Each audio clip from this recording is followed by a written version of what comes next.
नमस्कार, स्वागत है आप सभी का डी न्यूज के इस खास बुलेटिन एक्सप्रेस 100 में, जहां हम आपके लिए लेकर आते हैं राजनीति, मनोरंजन, देश, दुनिया, खेल और व्यापार जगत की सभी बड़ी खबरों को एक्सप्रेस यानी फटाफट अंदाज में। मैं हूं आंचल गुलाटी गुम्मट। तो आइए देखते हैं खबरों को तेज रफ्तार के साथ। 18 जुलाई को शुरू हुए संसद के मानसून सत्र का कल हुआ समापन। दोनों सदनों की कार्यवाही अनिश्चितकाल के लिए कर दी गई स्थगित। लोकसभा की बात करें तो सत्र में कुल 16 बैठकें हुई, जिनकी कुल अवधि 44 घंटे और 29 मिनट रही। विपक्ष के हंगामे के चलते लोकसभा की उत्पादकता 48%। वहीं राज्यसभा में 16 बैठकों में सदन ने 38 घंटे किया काम। राज्यसभा की उत्पादकता 44%। मॉनसून सत्र में संसद के दोनों सदनों से 5 विधेयक हुए पारित। लोकसभा में 6 विधेयक पेश किए गए, वहीं लोकसभा द्वारा 7 विधेयक और राज्यसभा से 5 विधेयक हुए पारित। केंद्रीय गृह एवं सहकारिता मंत्री अमित शाह आज government e market place GeM portal पर सहकारी समितियों की मौजूदगी के साथ साथ इसे करेंगे ई लॉन्च। कार्यक्रम में केंद्रीय वाणिज्य और उद्योग मंत्री पीयूष गोयल भी होंगे शामिल। साथ ही साथ एनसीयूआई के अध्यक्ष दिलीप संघानी भी होंगे उपस्थित। ई लॉन्च के साथ ही सभी पात्र सहकारी समितियां जेम पोर्टल पर ऑर्डर देना शुरू कर सकेंगी। साथ ही 500 से 80 जो ज्यादा सहकारी समितियां हैं, वो जेम पर मौजूदगी के लिए योग्य पात्र के रूप में उन्हें चुना गया है। प्रधानमंत्री की अध्यक्षता में केंद्रीय मंत्रिमंडल ने बीती 1 जून को सहकारी समितियों को जेम के जरिए वस्तुओं और सेवाओं के खरीद की अनुमति देने के लिए जेम का दायरा बढ़ाने को दी थी मंजूरी। सहकारिता मंत्रालय ने जेम पर सहकारी समितियों की मौजूदगी को सुगम बनाने के लिए एनसीयूआई को बनाया था नोडल एजेंसी। जेडीयू के पूर्व राष्ट्रीय अध्यक्ष आरसीपी सिंह के इस्तीफे के बाद से बिहार की सियासत गरमाई। राज्यसभा में कभी भी बड़े राजनीतिक उलटफेर की आशंका। मुख्यमंत्री नीतीश कुमार द्वारा आज पटना में जेडीयू के सभी सांसदों और विधायकों की बैठक बुलाने के फैसले से राजनीतिक हलचल हुई तेज। इस बीच आरजेडी नेता और बिहार विधानसभा में नेता प्रतिपक्ष तेजस्वी यादव भी हुए सक्रिय। आरजेडी ने भी आज अपने विधायकों की बैठक बुलाई। उधर जीतन राम मांझी ने भी आगामी रणनीति तैयार करने के लिए पटना में अपनी पार्टी के विधायकों की बैठक करने का लिया फैसला। 243 सदस्यों वाली बिहार विधानसभा में राष्ट्रीय जनता दल के 69 विधायक, वहीं भारतीय जनता पार्टी के 77, जनता दल यूनाइटेड के 45 और कांग्रेस के 19 विधायक हैं शामिल। महाराष्ट्र मंत्रिमंडल का आज होगा विस्तार। राज्यपाल भगत सिंह कोश्यारी राजभवन में मंत्रिमंडल के नए सदस्यों को दिलाएंगे शपथ। बीती 30 जून को एकनाथ शिंदे ने मुख्यमंत्री और देवेंद्र फडणवीस के उप मुख्यमंत्री के रूप में ली थी शपथ। तब से कैबिनेट विस्तार की बनी हुई है संभावना। केंद्रीय ग्रामीण विकास और पंचायती राज मंत्री गिरिराज सिंह आज शाम नई दिल्ली में श्यामा प्रसाद मुखर्जी रूबन मिशन के स्थानिक योजना मंच और डेटा संग्रह ऐप का करेंगे शुभारंभ। पर्यटन मंत्री जी किशन रेड्डी ने लोकसभा में बताया, पर्यटन मंत्रालय ने अपनी स्वदेश दर्शन योजना एसटीएस के तहत तटीय सर्किट विषय के तहत 10 परियोजनाओं को दी मंजूरी। देश में क्रूज पर्यटन की क्षमता का लाभ उठाने के लिए कार्यबल का गठन किया गया। पर्यटन सचिव और इसके अध्यक्ष और शिपिंग सचिव हैं इसके सह अध्यक्ष। केंद्रीय वित्त राज्य मंत्री पंकज चौधरी ने लोकसभा में बताया कि जीएसटी परिषद ने मौजूदा दर के स्लैब में बदलाव की नहीं की है कोई सिफारिश। चौधरी ने बताया कि पिछली बैठक में परिषद ने ब्रांड नेम वाले कुछ विशिष्ट सामानों पर जीएसटी लगाने के बजाय पहले से पैक और लेबल सामानों पर जीएसटी लगाने और लागू करने की सिफारिश की थी। वित्त राज्य मंत्री डॉक्टर भागवत कराड़ ने लोकसभा में कहा कि सीबीआई ने पिछले साल 3.5 साल के दौरान 132 फर्म से जुड़ी पॉन्जी योजनाओं से संबंधित 100 मामले दर्ज किए। भागवत कराड़ ने यह भी बताया कि ईडी ने धन शोधन निवारण अधिनियम के अंतर्गत पॉन्जी योजनाओं से संबंधित 87 मामलों की जांच की। इस अवधि के दौरान 8 लोगों को किया गया गिरफ्तार। प्रधानमंत्री आगामी बुधवार को वीडियो कॉन्फ्रेंसिंग के माध्यम से हरियाणा के पानीपत में दूसरी पीढ़ी के एथेनॉल संयंत्र को राष्ट्र को करेंगे समर्पित। ये संयंत्र देश के बायोफ्यूल के उत्पादन और उपयोग को प्रोत्साहन देने के लिए सरकार द्वारा उठाए जा रहे कदमों का हिस्सा है। आईओसीएल द्वारा 2G एथेनॉल संयंत्र की अनुमानित लागत लगभग 900 करोड़ रुपए। इस परियोजना में सालाना लगभग 3 करोड़ लीटर एथेनॉल का उत्पादन होगा और लगभग 2 लाख टन चावल के भूसे और पराली का उपयोग। आयुष्मान भारत प्रधानमंत्री जन आरोग्य योजना के अंतर्गत देश भर में 18.5 करोड़ आयुष्मान कार्ड जारी किए गए। केंद्रीय स्वास्थ्य मंत्री मनसुख मांडविया ने कहा, ये योजना गरीबों के लिए वरदान हुई साबित। संस्कृति और पर्यटन मंत्री जी किशन रेड्डी ने लोकसभा में बताया कि आजादी का अमृत महोत्सव के अंतर्गत देश भर में केंद्रीय मंत्रालयों और राज्य सरकारों द्वारा करीब 60,000 कार्यक्रम आयोजित किए गए। भारत की प्रमुख प्रदर्शनी डेफ एक्सपो का 12वां संस्करण आगामी 18 से 22 अक्टूबर के बीच गुजरात के गांधीनगर में आयोजित किया जाएगा। 5 दिवसीय कार्यक्रम में 3 व्यावसायिक दिनों के बाद 2 दिन आम जनता के लिए होंगे। डेफ एक्सपो में साबरमती रिवर फ्रंट में सशस्त्र बलों, डीपीएसयू और उद्योग जगत के उपकरणों के साथ साथ कौशल सेट का भी जो सक्रिय भागीदारी है और उनके प्रयासों के माध्यम से ही इस प्रदर्शन को अंजाम दिया जाएगा। भारत और अमेरिका के विशेष सैन्य बलों के संयुक्त अभ्यास का 13वां संस्करण वज्र प्रहार 2022 कल हिमाचल प्रदेश के बकलौ स्थित स्पेशल फोर्सेस ट्रेनिंग स्कूल में हुआ शुरू। दोनों देशों के विशेष बलों के बीच संयुक्त मिशन योजना और परिचालन रणनीतियों जैसे क्षेत्रों में सर्वश्रेष्ठ परिपाटियों और अनुभवों को साझा करने के साथ ही अंतर संचालन में सुधार करना है संयुक्त अभ्यास का उद्देश्य। 21 दिवसीय इस अभ्यास में दोनों देशों की सेनाएं संयुक्त रूप से पहाड़ी इलाकों में पारंपरिक और गैर पारंपरिक परिदृश्यों में आतंकवाद रोधी अभियानों का करेंगी प्रशिक्षण। One nation one ration card योजना के आज 3 साल हुए पूरे। खाद्य एवं सार्वजनिक वितरण विभाग ने 9 अगस्त 2019 को 4 राज्यों में एक प्रयोग के रूप में इस योजना का किया था शुभारंभ।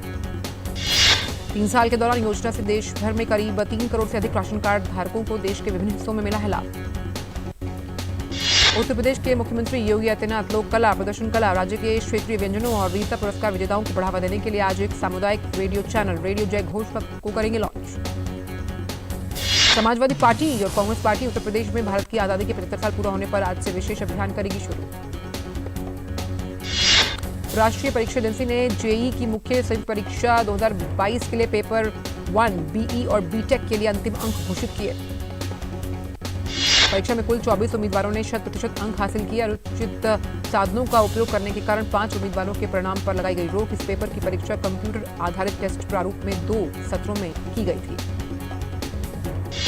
जेईई मुख्य संयुक्त प्रवेश परीक्षा 2022 भारत के बाहर के 17 शहरों सहित 440 शहरों के 622 परीक्षा केंद्रों पर की गई थी। आयोजित परीक्षा में 13 भाषाओं में कराई गई थी ये परीक्षा।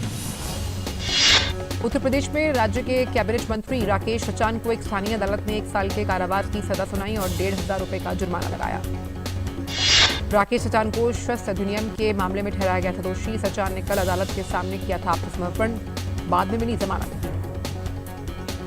National Internet Exchange of India NIXI ने हर घर डिजिटल हर जीवन डिजिटल अभियान के तहत .in और .भारत डोमेन पंजीकरण की पेशकश की। 1 साल के लिए डोमेन पंजीकरण शुल्क 75 रुपए। ये अभियान देश के 75वें स्वतंत्रता दिवस को समर्पित योजना इस महीने की 20 तारीख तक रहेगी उपलब्ध। राजधानी नई दिल्ली में कल आकाशवाणी मुख्यालय में भारत तिब्बत सीमा पुलिस के हिमवीरों ने वंदे मातरम @75 कार्यक्रम में देशभक्ति गीतों से सबको मंत्रमुग्ध करने वाली श्रृंखला को किया प्रस्तुत। इस कार्यक्रम में प्रसार भारती के मुख्य कार्यकारी अधिकारी मयंक कुमार अग्रवाल ने युवाओं से देशभक्ति की भावनाओं के बारे में जानने और इसे सभी लोगों तक इसका प्रसार करने का किया आग्रह। आईटीबीपी के हिमवीरों के देशभक्ति गीतों के लिए दर्शकों में जबरदस्त उत्साह देखा गया। छात्र छात्राओं के साथ हर वर्ग के लोग कार्यक्रम में हो शामिल। मुंबई की एनसीबी जोनल यूनिट एक बार फिर सक्रिय हुई। पिछले कुछ दिनों में एनसीबी ने करीबन कई किलोग्राम मेथनॉल और कई किलोग्राम गांजा 3 संदिग्धों को किया गिरफ्तार। देशव्यापी टीकाकरण की अगर बात की जाए तो इस अभियान को सफलतापूर्वक जारी किया गया। स्वास्थ्य मंत्रालय के अनुसार देश में अब तक 206 करोड़ से भी ज्यादा टीकों की खुराक दी गई है। आज मुहर्रम का 10वां आशूरा है। हजरत हुसैन की शहादत भी इसी महीने हुई थी। शिया समुदाय मना रहा है शोक। वक्त छोटे से ब्रेक का। पेड़ लगाओ, पानी बचाओ, जनसंख्या को जनबाढ़ न बनाओ। IME Sahibabad, Ghaziabad, NCR 27 years of excellence in higher education offers Radhika scholarship up to 50% of college fees. Power Grid, a Maharatna PSU of Government of India, largest transmission utility of country, embarked on one such remarkable journey to establish one nation, one grid, one frequency, culminating into one electricity market. Power Grid, transmitting power, transforming lives. खुशियों से मन गायो, कावेरी रंग छायो, कावेरी मेहंदी कोन हाथों पर उतरे प्यार के गहरे रंग। ISI मम्मा ISI। नो बेटा, हॉट है, पापा को लेट हो जाएगा। पापा ISI। गेट रेडी बेटा। मम्मी, हमारे घर में सभी प्रोडक्ट्स पर ISI का निशान क्यों है? ISI मार्क का मतलब है विश्वसनीय बेहतरीन क्वालिटी, ताकि हम सब सुरक्षित रहें। ISI मार्क जैसे पापा से है देश सुरक्षित, ISI मार्क से हम सब सुरक्षित।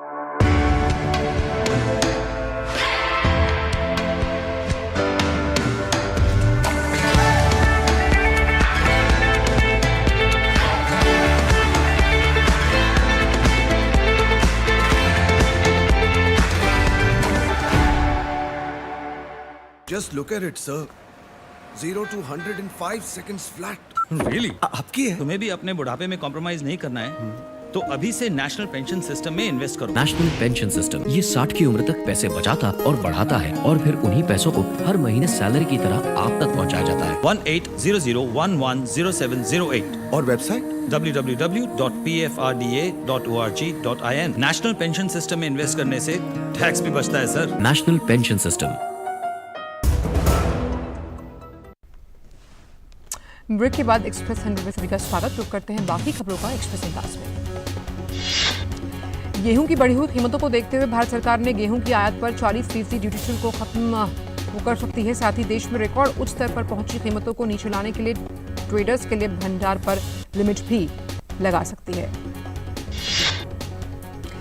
केंद्र सरकार ने सोमवार को संसद में बताया कि चालू वित्त वर्ष में करीबन 1 लाख करोड़ रुपए से ज्यादा के इंफ्रास्ट्रक्चर एसेट्स को सरकार बेच सकती है। सरकार ने पिछले साल 6 लाख करोड़ रुपए के नेशनल मॉनेटाइजेशन पाइपलाइन का ऐलान किया था। इंटरनेशनल एयरलाइन कंपनी वियतजेट ने सिर्फ 9 रुपए में भारत से वियतनाम के बीच का सफर का शानदार ऑफर दे रही है। 4 से 26 अगस्त के बीच बुधवार, गुरुवार और शुक्रवार को इस ऑफर का फायदा उठाया जा सकता है। भारत में चीनी स्मार्टफोन निर्माताओं द्वारा 12,000 रुपए से कम कीमत के डिवाइस बेचने पर प्रतिबंध लग सकता है। इसका उद्देश्य दुनिया के दूसरे सबसे बड़े मोबाइल बाजार के लोअर सेगमेंट से चीनी कंपनियों को बाहर करना है। टाटा मोटर्स फोर इंडिया के साणंद प्लांट को 726 करोड़ रुपए में टेक ओवर करेगी। टाटा मोटर्स ने फोर इंडिया के साथ यूनिट ट्रांसफर एग्रीमेंट साइन किया है। इसमें भारतीय ऑटो कंपनी फोर इंडिया के एसेट्स, जिसमें पूरी जमीन और बिल्डिंग मशीनरी और इक्विपमेंट के साथ व्हीकल मैन्युफैक्चरिंग प्लांट को वो टेक ओवर करेगी।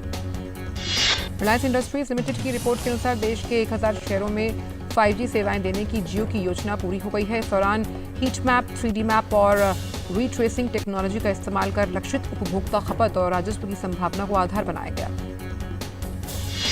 नागरिक उड्डयन मंत्रालय ने एक संसदीय समिति को बताया कि देश के एविएशन सेक्टर में आने वाले 2 वर्षों के दौरान 1 लाख से अधिक लोगों को रोजगार मिल सकता है। मंत्रालय के अनुसार आने वाले 5 वर्षों में बढ़ रहे हवाई यात्रियों की संख्या को देखते हुए 10,000 और पायलट्स की जरूरत होगी। ईडी ने अरुणाचल प्रदेश के धोखाधड़ी मामले में मनी लॉन्ड्रिंग एक्ट के तहत कार्रवाई करते हुए बैंक खाते में पड़ी करीबन 1 लाख करोड़ रुपए से ज्यादा की राशि को जब्त किया है। ईडी ने यह भी कहा कि एल्गो अकादमी और कुछ अन्य के खिलाफ धन शोधन निवारण अधिनियम के तहत एक अस्थायी कुर्की आदेश जारी किया गया। मुकेश अंबानी ने लगातार दूसरे साल कोई सैलरी नहीं ली है। अंबानी ने कोरोना वायरस महामारी के कारण व्यापार और अर्थव्यवस्था प्रभावित होने के कारण स्वेच्छा से अपना मेहनताना छोड़ने का फैसला किया है। राखी व्यवसाय से जुड़े व्यापारियों के अनुसार इस साल राखी का कारोबार 5,000 से 6,000 करोड़ रुपए तक पहुंचने का अनुमान है। कच्चा माल महंगा होने से इस साल बाजारों में राखियों की जो कीमत है वो 25% तक महंगी होगी। आरबीआई ने नियमों का उल्लंघन करने वाले 8 सहकारी बैंकों पर लगाया जुर्माना। गुजरात में मेहसाणा अर्बन कोऑपरेटिव बैंक पर सबसे ज्यादा 40 लाख रुपए का जुर्माना लगाया गया। इसके अलावा महाराष्ट्र के 3, मध्य प्रदेश के 2 और छत्तीसगढ़ के और गोवा के 1-1 बैंक पर जुर्माना लगाया गया है। नियंत्रक एवं महालेखा परीक्षक की एक रिपोर्ट के अनुसार टाटा ग्रुप की कंपनी टीसीएस ने अपनी आय कम करके दिखाई है। इससे सरकार को 645 करोड़ रुपए का नुकसान हुआ। सीएजी ने कंपनी से ये राशि वसूल करने की जरूरत बताई। कैग ने सोमवार को अपनी रिपोर्ट में यह भी कहा कि डाकघरों में अनियमितताओं के कारण नवंबर 2002 से सितंबर 2021 के बीच करीबन 95 करोड़ रुपए से ज्यादा की जो सार्वजनिक धन है उसकी हेराफेरी हुई है। भारतीय एयरटेल का मौजूदा वित्त वर्ष की पहली तिमाही में एवरेज रेवेन्यू पर यूजर बढ़कर 183 रुपए पहुंच गया। वहीं रिलायंस जियो का ARPU BU 175.7 रुपये और वोडाफोन आइडिया का 128 रुपये रहा।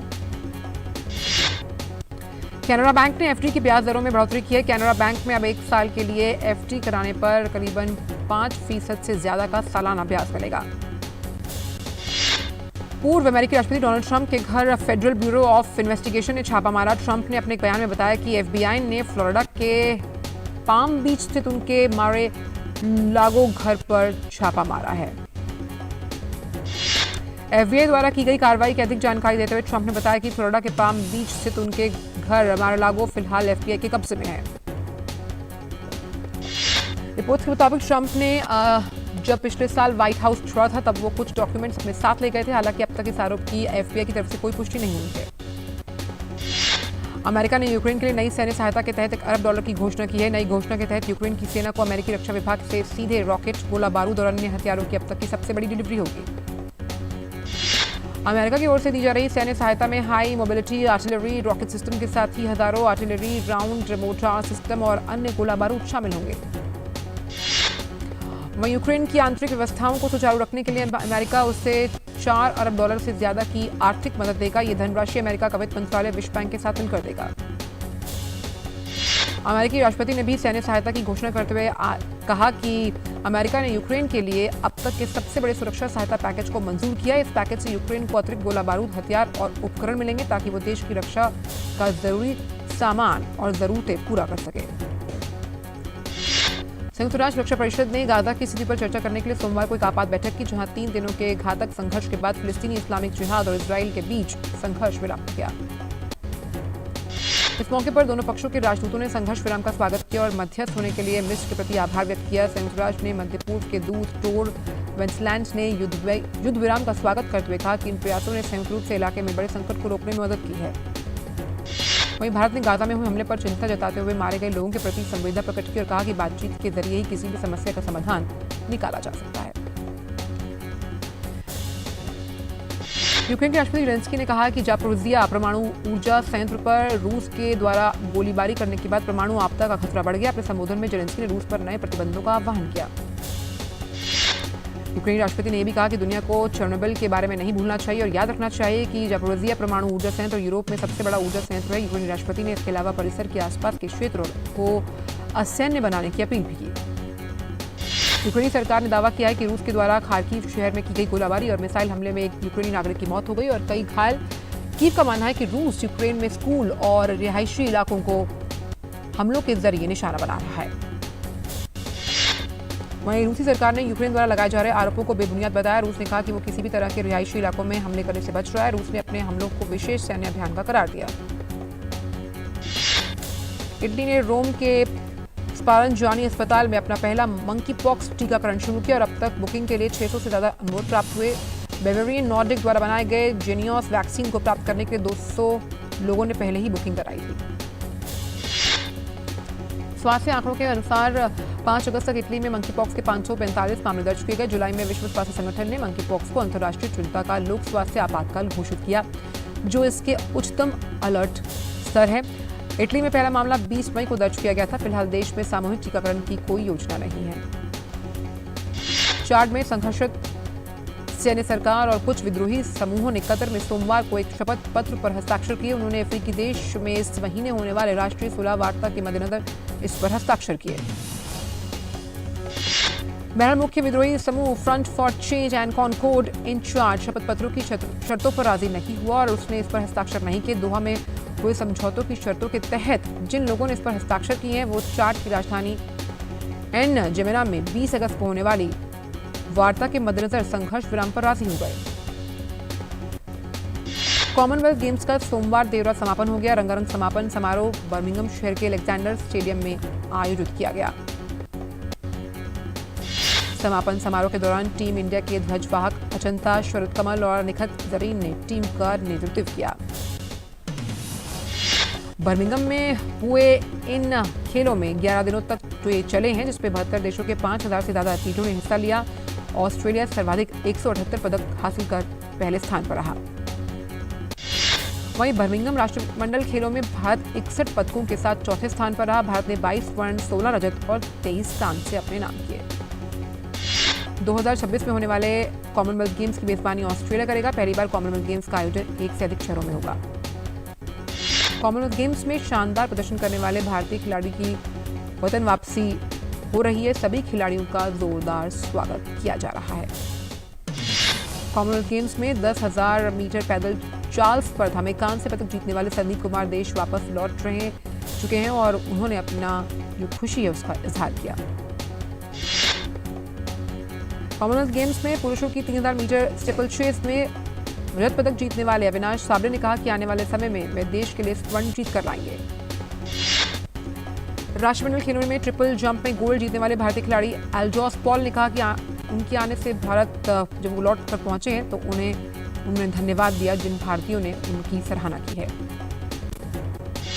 ट्रिपल जंप में रजत पदक जीतने वाले भारत के अब्दुल्ला अबू बाकर ने कहा कि अगली बार भारत को दिलाऊंगा स्वर्ण पदक। कॉमनवेल्थ गेम्स में भारतीय पहलवानों का प्रदर्शन शानदार रहा। भारतीय पहलवान सोमवार देर रात देश लौट आए और मेडल लाने पर उन्होंने खुशी जाहिर की है। अभिनेत्री अमला पॉल आगामी तमिल फिल्म कैडेवर में नजर आएंगी, जहां वो एक पुलिस सर्जन की भूमिका निभाती हुई नजर आएंगी। फिल्म में अमला, हरीश उथमन, मुनिष्कांत, अथुल्या रवि और ये 12 अगस्त से डिज्नी हॉटस्टार पर स्ट्रीम होगी। सोशल मीडिया पर भारी लोकप्रियता और केसरिया गाने को सकारात्मक प्रतिक्रिया मिलने के बाद फिल्म ब्रह्मास्त्र पार्ट 1 शिवा के निर्माताओं ने सोमवार को एल्बम का दूसरा गाना जारी किया।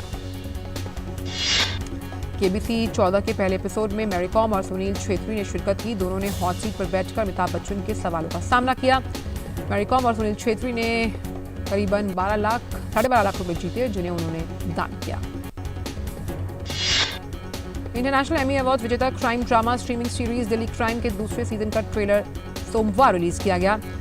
इसमें शेफाली शाह द्वारा निभाई गई डीजीपी वर्तिका चतुर्वेदी की वापसी हो रही है, जिसे मैडम सर के रूप में जाना जाता है। निर्देशक रत्ना सिन्हा की फिल्म मिडिल क्लास लव का ट्रेलर रिलीज हो गया। फिल्म में प्रीत कमानी, काव्या थापर, ईश्वर सिंह हैं। ट्रेलर से पता चला कि पूरी फिल्म मसूरी में या इसके आसपास शूट की गई। अभिनेता विजय सेतुपति ने निर्देशक सीनू रामासामी की समीक्षकों द्वारा प्रशंसित तमिल मनोरंजक फिल्म मामृथन में अपने प्रदर्शन के लिए Indo French international film festival में सर्वश्रेष्ठ अभिनेता का पुरस्कार जीता। और फिलहाल इतना ही। दीजिए इजाजत, नमस्कार।